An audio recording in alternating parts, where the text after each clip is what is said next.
Waccha Primagi was a return to form for the Pretty series. With new characters, storylines, and themes, all was set up for a perfect season.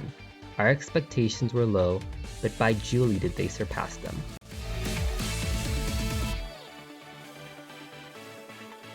At first glance, this is your average Pretty series. We follow Matsuri, a responsible redhead, as she joins the Primagi inspired by Jennifer. She's joined by the hyperactive Miyamu, who provides comedic relief and fills the usual pop role.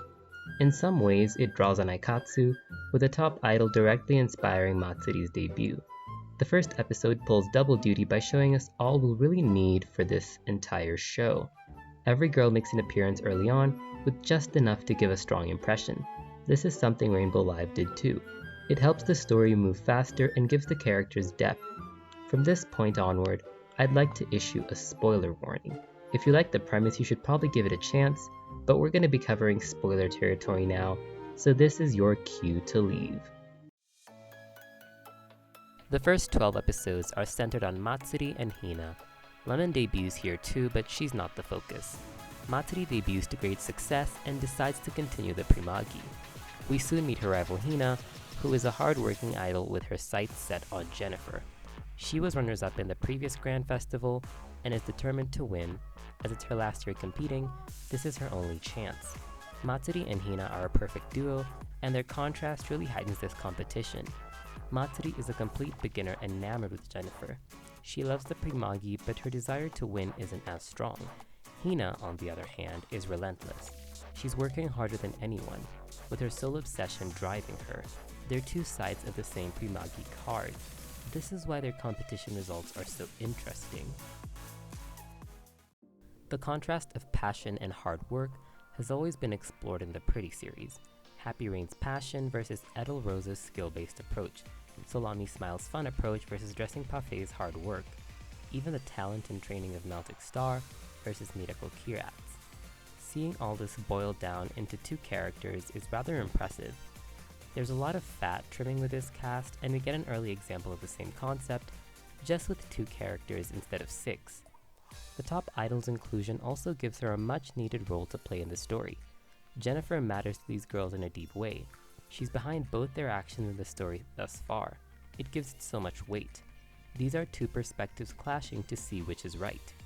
Before the clash of ideals, Matsuri is set up pretty well to match Hina. Her and Miyamu have their first fight in episode 4, when Miyamu decides to leave her in favor of Hina. This fight is necessary since it's not one-sided. Matsuri's insecure too.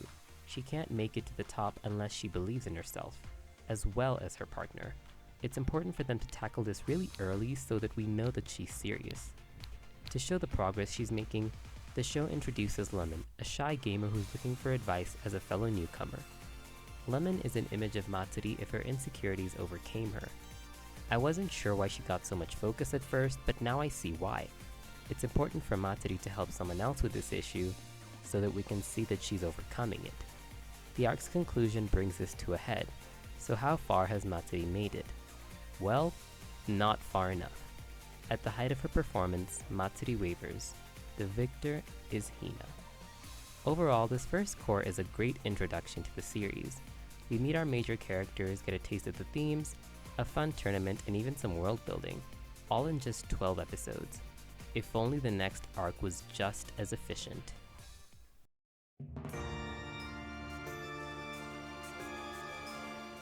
After a fiery start, we quickly get introduced to our new character, and the worst part of the series. Despite only being 10 episodes long, this arc drags, and it's a point where many people decided to drop the show.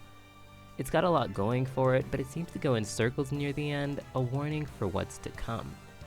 The Fresh Fest concluded with Matsuri's loss, but there's a lot we couldn't cover. Miruki is a seemingly sweet girl who's full of venom. Early on, she reveals she's got extreme insecurities, and is willing to drag others down to win. She sabotages Matsuri's photo shoot and manipulates the photographer into letting her perform. We were also introduced to Lemon. Lemon is a shy gamer girl who slowly comes out of her shell. It's a lot, we'll get there. What's important is that they're introduced together, 2 girls with different forms of insecurity who we'll be keeping our eye on. The Aqua Element arc is incredibly character-focused.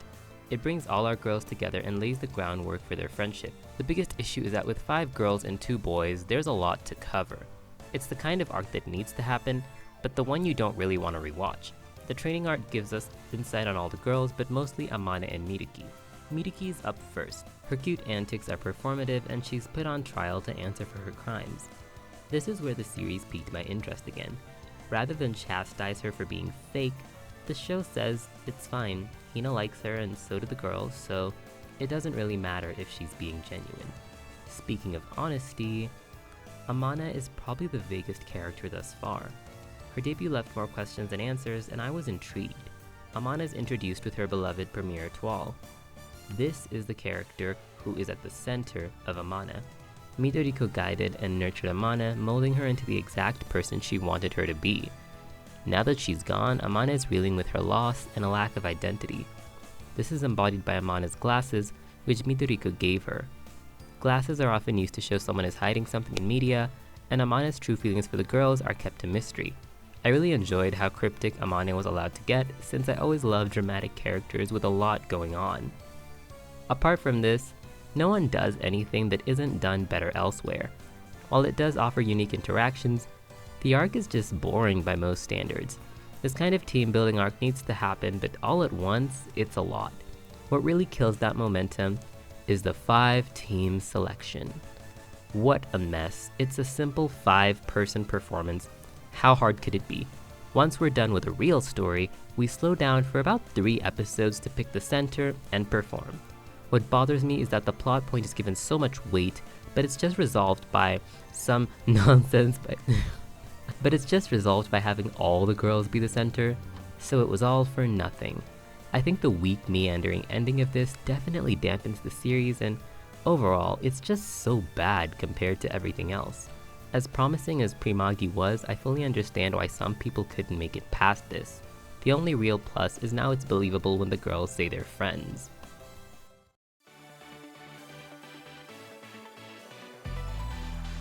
Auru's introduction was a much needed refresher after the watered down training arc. With it, she brings in a larger focus on the themes and shakes up the status quo. Thus far, I haven't mentioned the theme of magic versus technology because no one embodies this more than Matsuri and Auru. This portion of the anime is probably my favorite as we get to see all the character work put to good use. But first, Auru Omega. Auru comes in halfway through the season with a bold declaration. She claims she can put on a better performance than all of them. At just 13, she's a child genius with a love for research. She monitors her vitals, counts her calories, and calculates every move. She's another foil to Matsuri, whose magi drives her performances. Matsuri's always been the plain Jane as the main character, and after Hina, this kind of character would make sense as her next foil. This kind of shakeup is what I felt was lacking from Amane's debut. Despite Aqua being her element, she doesn't really do enough to make it her arc. Anyway, Matsuri and Auru are the main focus, with one viewing Primagi as a celebration, and the other an experiment. Auru performs without a magic partner, showing the dominance of technology in the Primagi. Additionally, she's not relying on the power of friendship, the thing we spent the last arc building up. She's a perfect character to introduce, and having her gives the other side of the conflict a voice. The Omega Corporation is seeking a Primagi that doesn't need a magic partner. Despite this, they clearly need the magicians for something. Auru is a spy for Omega, while Huey is spying for the magical world. When he discovers they plan to use Miamu, he pulls off the biggest plot twist thus far. Much like in Rainbow Live, the boys get to perform. While these two have been in the background, I love that they get to perform together. It really emphasizes their bond. More on that later on. This inevitably leads into the duo season, which is another character-focused arc but much better. While Aqua Element had to waver between the cast, duo season pairs them up to bring up their similarities and differences. Matsuri with Auru, Lemon with Miruki, and Hina with Amane. This might remind you of Rainbow Live, and there's a lot of influence there. Amane and Hina are older characters with a lot more skill, and they're very close to each other. Amane also needs Hina for her own arc with Midoriko, as Hina's the new girl in her life. I think their flamenco theme is fine, but the song doesn't do much for me. Midaki and Lemon are both insecure but presented in different ways. Midaki performs confidence, while Lemon is pretty open about it. Together the two learn from each other and eventually win the tournament. Nice win for these girls. Lastly, we've got Matsuri and Auru. Auru lives with Matsuri for a while and comes to understand that feelings aren't entirely irrelevant. Matsuri's grandpa rejects the idea of an online store because he likes seeing his customers' happy faces. Matsuri learns a little too, since while she's initially threatened by Auru's effective approach, she eventually comes around to using both magic and technology for their duo. The character episodes this arc all go really deep. It gives away 3 elements, but it works because the characters go through so much that it's believable. Hina realizes Jennifer doesn't see her as a rival. Amana has to confront her lack of identity outside Midoriko, and Midaki finally opens up to someone. It's a very character-driven story, and this arc shows it best. It's only fitting that after seeing everyone in pairs, we see the lonely sun that stands alone.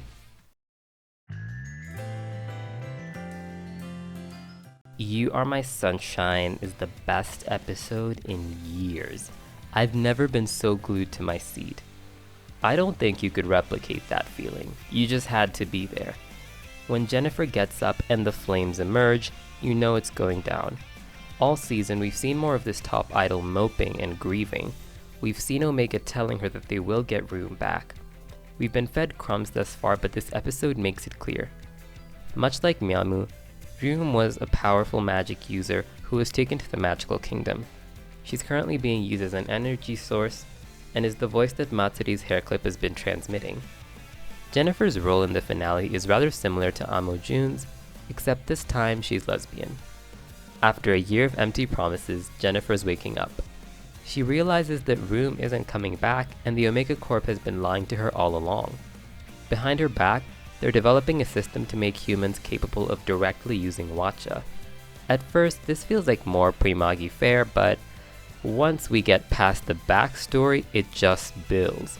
We find out a lot this episode. Omega's true goal is to show up his old rival Matsuri's father. Apparently the idea to make humans use Waccha is just his old research, but that's not all. Omega's never bringing Room back. He has no plans for Jennifer but to use her. And when Jennifer finds out, the grief is so consuming she just wants it to stop. Given the RL influence, I should have seen something big coming. Even then, I couldn't tell you that she'd fuse with an element to eliminate the Primagi. It's a great twist because it's been built up to all this time. Every single flashback, Matsuri's family, Auru's tech, it ties so many cool plot lines together. This is why Jennifer is a great top idol. She's able to unite the main plot threads into one neat bow, so when they defeat her, the story is essentially resolved. After the fumble that was Ange, I expected nothing. Yet Jennifer connects Matsuri, Hina, Auru, Omega, as well as the magical world versus technology conflict. It's all in there, she's been the missing link all this time. I hope you can see why I think this series has some of the best writing in this franchise. I don't even know how we can top this. But back to the story and her motivations. Without Primagi, she'd never even have met Ryum. Without Primagi, Ryum would not have been taken. Primagi requires a magical partner and a human. It's hard not to think of Matsuri and Miamu and imagine how much they can relate to this. After all, they're incredibly close, so seeing this happen to Jennifer must really affect them. At the end of the episode, Jennifer draws in all the chord mates, ending on a grim note. Despite this, Matsuri can't live without the Primagi. Her magi inspires everyone around her. When the girls make her a handmade chord, her performance is able to awaken the elements, allowing the girls to put on one final show to reach Jennifer. The remaining episodes follow each girl put through one last hurdle. This wraps up their character arc pretty nicely. It also helps that the elements get some much needed characterization, especially the new ones. Lemon's never been my favorite character, but it is cool that she finally has to overcome her self-doubt and acknowledge all the feats that she's accomplished. Having her awaken her heaven's form was pretty cool, and reminds me of how Otoha had the least amount of confidence, but was still put first in the Prism Queen Cup. Sadly, the actual finale is a slow recycled mess of stages, talking, and more stages. While I did like the ending, the slog through episode 47 and 48 can feel really awful. Primagi doesn't slow down much, but when they do, it's a complete crawl. This honestly reminded me of the worst filler in Prepara and Prechan. Regardless, the finale is very sweet, And I love Miyamu's sacrifice and return. Good stuff.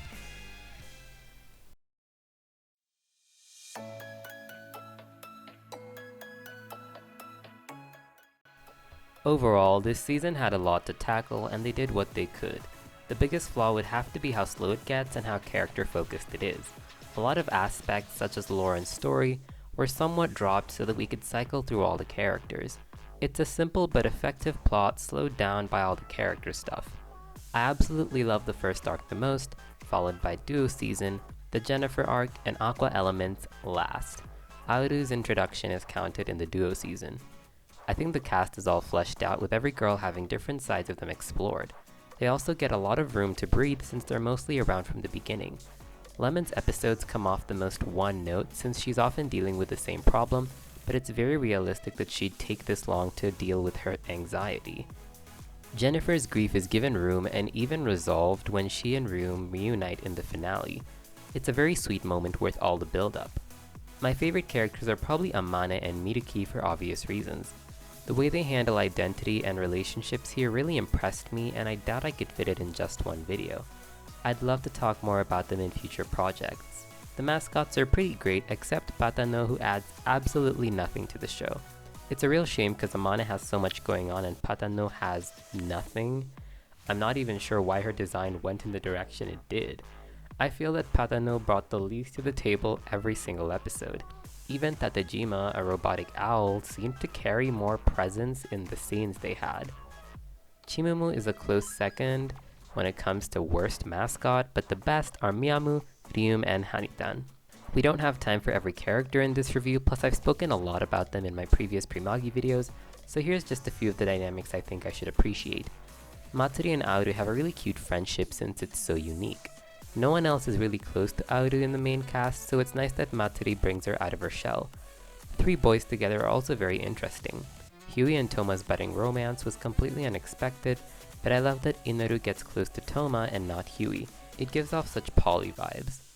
Another relationship I appreciate is Miruki and Miyamu. They're both brats, and I feel like what pisses Miyamu off the most is that Miruki is trying to be someone she's not, but Miyamu can tell that she's exactly like her. Lastly, Hina and Amane are pretty interesting together, and those are the relationships I think we should talk about. One of the weakest parts of the world building is the fact that the magic is a secret. I can accept a little anime logic, but the things that happen in plain sight are so ridiculous I can't imagine anyone is fooled. The floating stage, the drone, the flying cat girls, it feels ridiculous, and it's even harder to believe that all these teenage girls are keeping this a secret. We don't see that many Primagistas, and it's a little weird. Overall, the idol world feels very small. It feels like no one else is really trying to compete. Lemon has her friends and their silhouettes in the Fresh Fest, but does no one else have a mascot? These two aspects left the world building feeling a little weak to me. The part I enjoyed a lot more was the conflict between magic and technology. The Omega Corporation and the Magic Realm collaborate for the sake of Waccha. However, the Omega Corporation wants more. This was a simple, entertaining conflict that left the show's background tinged with mystery. The performances this era were really fun with the stages, illusion, and music. I loved all of the aspects. Another great detail was the number of chords we got to see. Every girl got at least 3 with a UR, a brand chord, and the element chords. It was great seeing more than one outfit per brand except for Cherry Sugar. It's a shame, but it happens. All the solos were great, but I wasn't the biggest on the duo songs. I felt like they were a huge departure from the musical style and took us right back to Prepara. This isn't a huge problem in itself, but it just doesn't suit the voices. Even the best one, Raining Miracles, feels like it's made to bring Matsuri down to Aoru's level. No offense, but Matsuri's singer was tamed in the music, and I feel like in that duet they tried to bring her close to Aoru's singer, who doesn't seem to have too much experience. At the moment, it doesn't seem like we're getting any new Primagi content, but you know, we can be delusional. The story concludes the characters' arcs relatively well, and I don't think we need to see them exploring these goals in Season 2. Realistically, their arcs are over, and while I'd love to see the mascots perform, the disappointment of Pre-Chan Season 3 still lingers. The mascots should just join at the end, like with Jennifer and Ryum, and maybe in the illusion. I can't really see myself rooting for every single one of the mascots as a character, and I think they work best in their current role. My hopes are that we get a time skip and follow the 12-year-old in the finale, kinda like Dear My Future. This would minimize the old character's role and let them appear only when necessary, keeping their legacy intact. I'd love a green lead with a fruit-themed brand and a new generation to follow, really calling back to Pretty Rhythm. Sadly, there's been no real announcement of another season, so this is our only hope. If you enjoyed it thus far, I'd love to hear what you think about the season. Let me know what else you'd like me to cover when it comes to Primagi, because I'm still open to making content about this show. Given the end of Primagi and Aikatsu, I may be branching out to cover a few more franchises that you guys don't know I watch. But don't worry, I'm still gonna stick around even if both of these series decide to end. With that said, thank you so much for watching and see you guys next time.